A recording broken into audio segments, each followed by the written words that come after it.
Unajua maisha ni simple sana kama ukiwa na chaguo. Yaani ukiwa na chaguo sahihi kwenye maisha yako.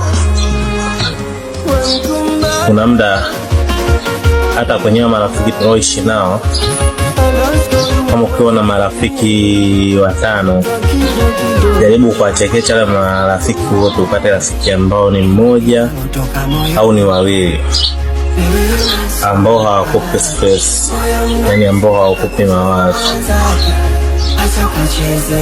Hasa mimi nilichokigundua, nilipogundua hiyo mbinu, kabidi nichekeche kila mtu, nikachekecha kila mtu. Kia Mungu ni mtu akiangalia video zangu za mwaka jana au tuseme za mwaka huu mwanzoni mpaka sasa hivi, lazima ataona mabadiliko yangu. Lazima ataona nimenepa kidogo, kwa sababu nimechagua chaguo ambalo ni sahihi. Nimetoa wale mende wale wanaofyonza pamoja na vimbumbu vyote nimevitoa.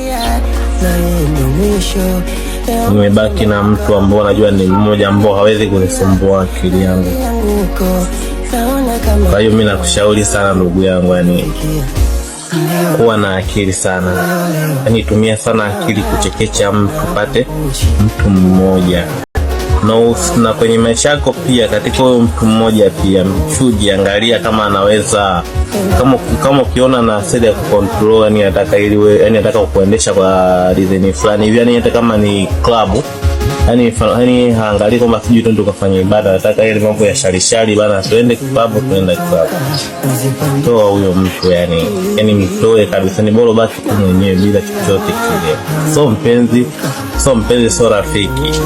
Hata mzazi pia akiwa na kuendesha sana, yani kuna vitu fulani ukuta anakuambia usifanye kitu fulani, mimi so mzazi wako.